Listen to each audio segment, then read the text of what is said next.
Todos. Eles adotaram o seguinte argumento. Não, pro de direita, eu falo de muito. Isso aqui é liberal, é Milton Friedman. Você dá a pessoa o direito de escolha. Direito de escolha com o dinheiro dos outros. Até quando? Uma coisa é você, uma pessoa que tá precisando ter.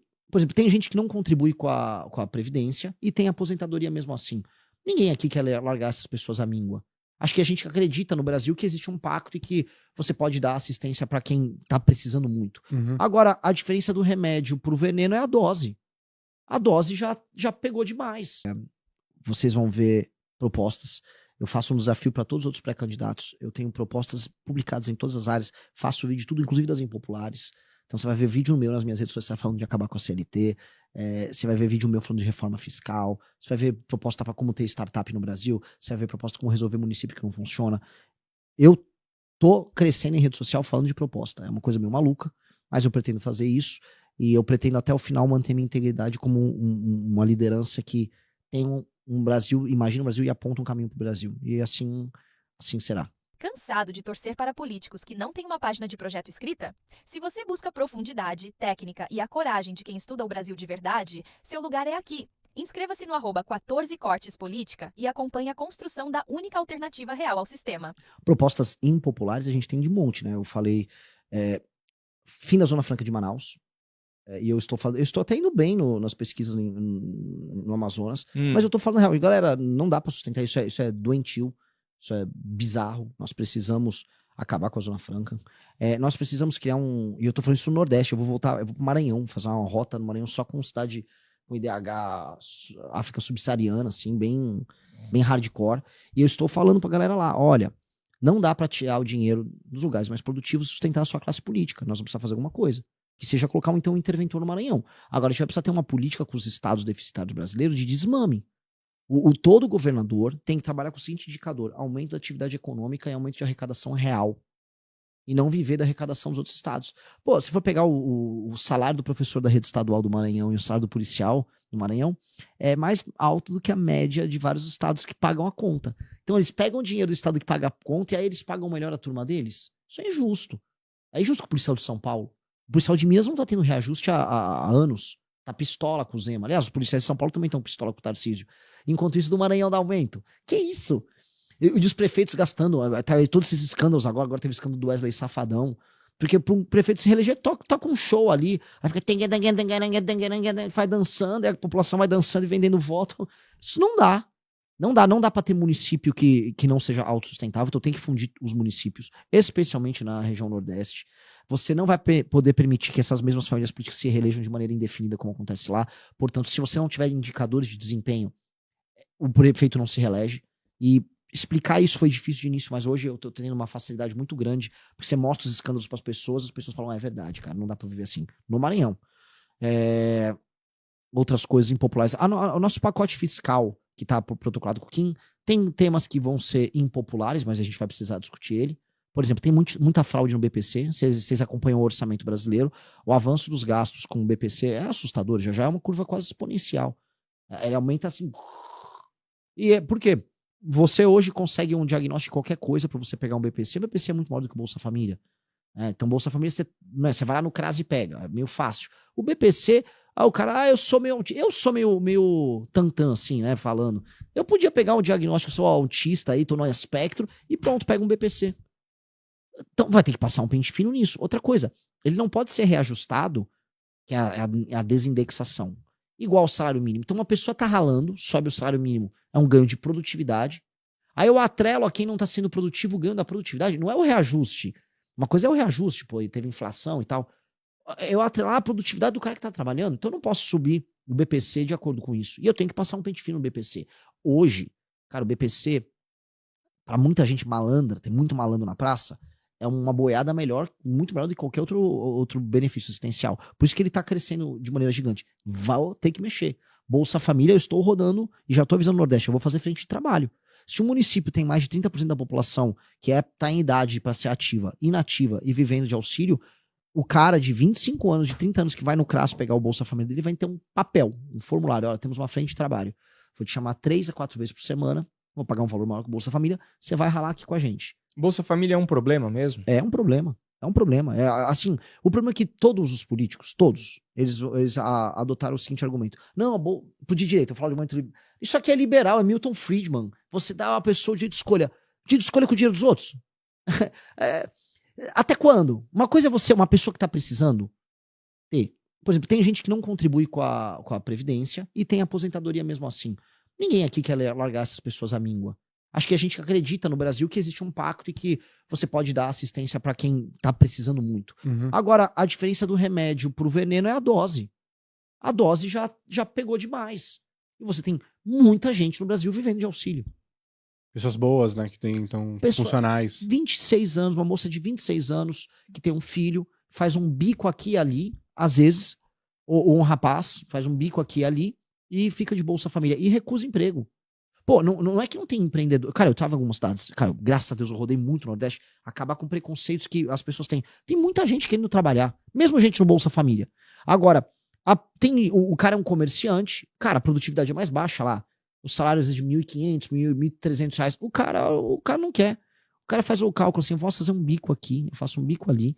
E depois eu recebo um Bolsa Família, moro na casa da minha mãe que recebe uma aposentadoria e meu irmão tá trabalhando na prefeitura. Você tem esses arranjos em que as pessoas combinam benefícios e emprego na prefeitura com um bico aqui e ali e elas vão levando a vida e não querem um emprego.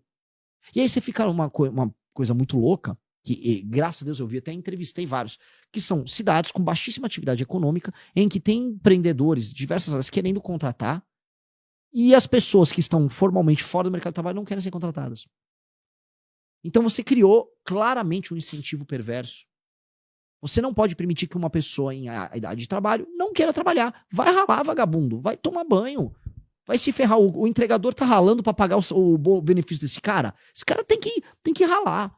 Ah, mas você vai perder o voto dele? Eu já não tenho o voto dele. Ele vai votar. Se o cara não quiser ralar, ele vai votar no Lula. Então deixa ele votar no Lula. Agora, o cara que é o entregador, o cara que é o dono de uma loja de material de construção pequenininha aqui, o cara que tem um restaurante, o cara que tem um boteco, o CLT, eu tô com esse cara.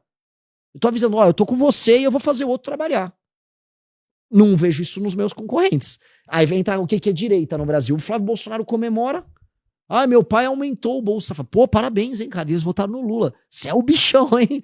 Você é brabo. Né? E até você comentou rápido aqui da CLT. Cara, o que você acha desse formato que a gente tem da CLT? Tem alguma coisa pra mexer nisso? Horrível. Tem que... Mexer ou acabar com a CLT, ou você simplesmente criar, ou vamos dizer, criar os meios para que essa informalidade, que é a construção de MEIs, todo mundo faz uma MEI para sobreviver, viria apenas algo concreto. As pessoas possam vender seu próprio serviço de trabalho, da maneira como quer, vender o seu tempo por hora de trabalho, combinando com o empregador, e aí elas constroem a sua renda mensal com base nisso. O mundo, né, assim, vamos pensar, o sistema, a CLT ela é um regime lá dos anos 40, já nos atrapalhou naquela época, já ajudou em grande medida a criar as amarras que vieram com o varguismo, que foram freando um crescimento de longo prazo que a gente poderia ter em termos de competitividade. Mas era para um mundo que todo mundo achava que ia fazer uma carreira numa empresa a vida toda. Não era nem num setor, era numa vida... Vou passar... Tinha, sabe, o cara, ó, tá aqui minha carteira de trabalho, eu tô na mesma empresa há 30 anos. Esse mundo não existe mais. Nem que houvesse um defensor da CLT, o mundo da CLT não existe mais. O mundo de agora em diante vai ser muito confuso. Você vai trabalhar para uma empresa, depois você faz um bico online, depois você vai trabalhar com um indiano num negócio de startup, não sei o quê, depois você vai fazer um trabalho com não sei o quê, blá. As pessoas vão ter que se adequar a esse novo mundo. É um mundo muito diferente que tá vindo aí. E definitivamente você não tem um marco legal que faça com que a pessoa trabalhe num mundo novo. Se o cara quer trabalhar numa lanchonete, sei lá, 15 horas uma semana, e o resto ele estuda, ele já fica todo engessado para trabalhar assim. Todo engessado, tem mínimo disso, mínimo daquilo, sindicalizado. Não. E se ele só quer vender a hora de trabalho por um tempo na semana dele? A liberdade laboral vai permitir arranjos que vão ser melhores para todo mundo. E fazem com que o contratante não tenha tanto medo de contratar. E o pior, não cria essa cultura da desconfiança mútua. Hoje, o ser CLT impõe uma desconfiança mútua. Você sabe que o cara, quando ele for sair, ele vai querer te colocar no pau, e que o juiz trabalhista vai ajudar ele. Ao mesmo tempo, você fala, então... Né, se o cara tá querendo me ferrar, vou ferrar ele antes. É um jogo de tensão numa sociedade sem confiança. Então, tem que ter um regime que acabe com esse negócio de precisar de fazer uma MEI, em que você basicamente contrate, tenha liberdade laboral plena. E esse regime, o aumento da liberdade laboral, se eu for lá em sociedades industriais que estão se industrializando hoje no leste asiático, o que a gente vê? China, Vietnã, posso falar na própria Índia, que tem regimes trabalhistas muito mais flexíveis do que os nossos. Então, assim, o mundo que cresce mais de 5, 6% ao ano tem um regime laboral que não é o nosso. Então vamos ter um regime laboral deles? Se a gente quiser concorrer com eles? Então é isso, eu quero ter um regime laboral desse. Acho a CLT é uma coisa anacrônica, arcaica. Acho bem arcaico também. Mas você acha que a CLT ela pesa muito pros dois lados? Vocês pensam em melhorar pros dois lados? Pro cara que tá contratando e... É óbvio. E o peso dela é um peso que nem se faz valer. A pessoa acha que ela tem garantia. Ah, sim, né? Eu tenho meu fundo de garantia, que eu não acesso nem rende da maneira como precisa, e tenho acesso ao INSS, que é um esquema de pirâmide que eu nem sei se vou receber uma aposentadoria depois. É que a pessoa nem sabe que ela não tem, que a aposentadoria dela é nominal, é um direito que o Estado um dia vai pagar. Ela não tá fazendo poupança de nada. E às vezes até o contratante, ele gostaria muito de pagar mais, mas Sim. ele se ferra. Isso é uma coisa que a gente defende muito aqui, né? A gente sempre fala para as pessoas criarem uma consciência de educação financeira o quanto antes. Cara, cuida do seu dinheiro, investe, faz você o seu pé de meia, porque se você for depender dessas coisas aí, cara... Mas posso te falar, eu tava numa padaria esses dias, e aí eu tava no Google Trends vendo minhas pesquisas no meu nome. Aí um cara achou que eu tava na bolsa. Aí eu olhei, aí o cara falou, não, e aí como é que tá, você investe, você faz day trade? Eu falei, não, isso aqui é Google Trends.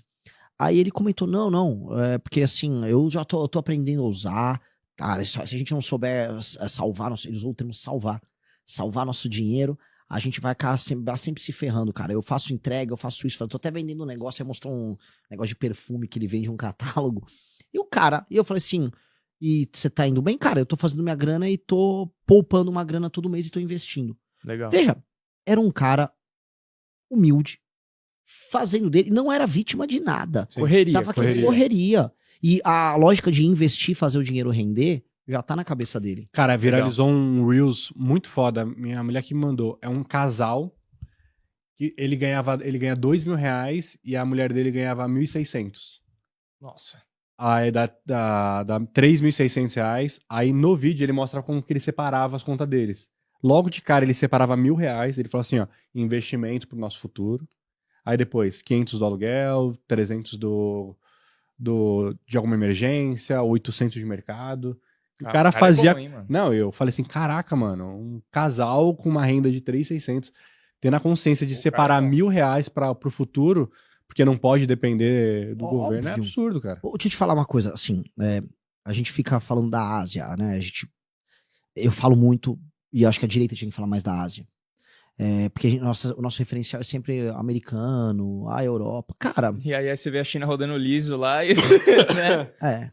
E aí a gente olha todos os outros, né? Eles têm uma cultura de poupança na Ásia que é grotesca. Isso aí é regra lá. Ninguém acreditava, porque assim, o welfare, esse Estado europeu, provedor aí, é uma construção do século XX europeia, ocidental. Na Ásia não tinha nada disso. O chinês, já no período da fome, tinha que poupar alguma coisa, senão ele morria. Não tinha assistência. O regime chinês não acredita no assistencialismo como ferramenta propulsora de nada. Inclusive, tem um discurso famoso do Xi Jinping falando aqui, ó, a América Latina adotou um caminho inimigo do trabalho, um caminho da preguiça. Eles atacaram o modelo nosso, falou, a gente tá indo por outro caminho. E isso se materializou agora. Isso se materializou absurdo, né? Tipo assim, dá pra ver que, né? E aí, pega a poupança chinesa. Pega, assim, o quanto que o cidadão chinês poupa, mas se for pegar o coreano, o asiático, essa cultura da poupança é uma cultura muito boa. No fim de ela gera investimento. Ela é maravilhosa e ela gera emancipação. Então, por que diabos a gente foi, vamos dizer, a nós foi retirada essa possibilidade? Porque o Estado, né, quando a gente pega a lógica, não só a lógica própria da CLT, mas você vai pegar a FGTS, outras coisas que vieram, ela partia do princípio que o brasileiro não iria poupar, que o brasileiro era perdulário, que o brasileiro ele ia viver igual a cigarra e não ia poupar. E nos interiores, nas famílias mais humildes, tinha isso, ninguém poupava muito, e as pessoas contavam com sua rede familiar de assistência. Então, você morava com a casa da avó, do tio, do primo, as pessoas iam uma assistindo as outras ali, mas nunca houve uma cultura de poupança. E aí o Estado falou, não, vamos a gente criar a cultura de poupança, vamos reter na fonte o salário para você ter uma aposentadoria universal lá, o nosso sistema de previdência, e ainda vamos fazer um fundo de garantia ali Né? Então, o Estado vai retendo dinheiro, esse papel o Estado começou a fazer. E o Estado gastou o dinheiro das pessoas. E acho que essa é a parte mais canalha disso tudo. O Estado torrou o dinheiro da galera, e isso nem conta pra gente hoje como ferramentas próprias de investimento. Né? A Previdência hoje é um problema fiscal, Sim. não é hoje um investimento em nada. E aí as pessoas estão optando por isso. Então, tem várias pesquisas que mostram que as gerações mais novas, elas não gostam da CLT, não gostam da seleção brasileira, não gostam de carnaval. E faz muito sentido. São 3 elementos que eram constituintes daquilo que a gente chamava de cultura brasileira. As gerações mais novas estão pouco se lixando para esses totens da brasilidade. Não querem. O cara prefere fazer o trampo dele, salvar ele mesmo o dinheiro dele, e vai poupar e tal, papapá. A seleção brasileira não significa nada pra ele. Ficar indo no carnaval é um ato lúdico que hoje, se for pegar um homem heterossexual, não vai muito em carnaval. Hoje, você até tem amigos que são policiais, eles trabalham com carnaval. O carnaval é uma festa, tem homens héteros, mas é uma festa, basicamente, metade do público é gay e mulheres, curtindo a rua. E nada de errado nisso. Só que esse homem e a menina que querem, por exemplo, ter uma vida estável e tal, e estão vindo de baixo, eles não veem nenhum sentido mais nesse tipo de festa. Então, esses elementos... Tá surgindo um novo Brasil aí. Tem um Brasil que tá surgindo. E esse Brasil, ele tá querendo investir. Vai ter tranqueira no meio, como tudo no Brasil vai ter. Né? Vai aparecer esses Pablo Marçal, Banco Master. Vai ter os sustos no meio do caminho. O susto vai aparecer. Só que nos trancos e solavancos, a coisa vai seguir mais ou menos um caminho, que é um caminho que as pessoas querem ganhar dinheiro, elas querem ser felizes, elas querem ter suas propriedades, elas querem não depender do Estado. Esse é um Brasil, esse é um Brasil que a gente quer. Né? A gente tem que ajudar essas pessoas. Sim, você acha que a gente pode ter um Pablo Marçal ainda entrando aí do lado da direita, ainda para bagunçar um pouco mais? Ah, cara, assim, tudo pode, porque esse lugar, o Brasil, eu tava sendo otimista agora, o Brasil é um país desgraçado, né? Assim, muitos termos, é muita gente mal intencionada. A política é uma atividade nobre, cara. Ela não deveria ser feita por pessoas que querem, vamos dizer, exercer seus instintos mais baixos nela.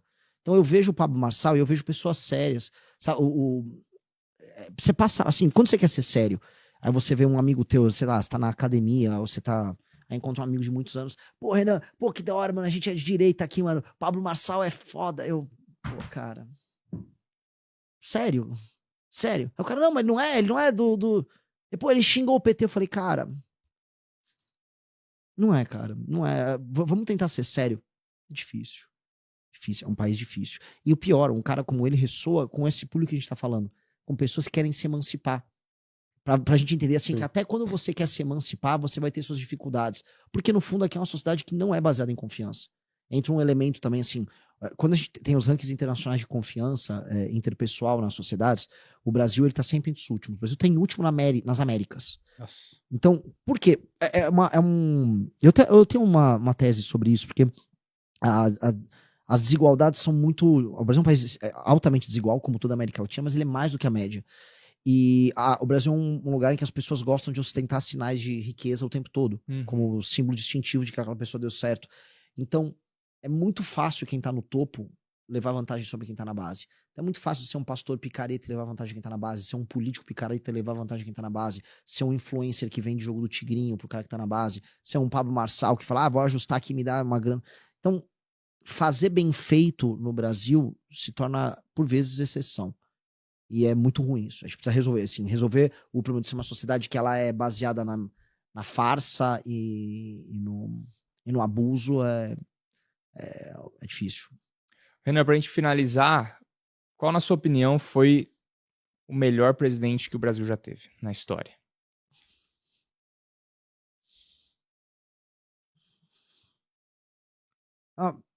Vou destacar 2.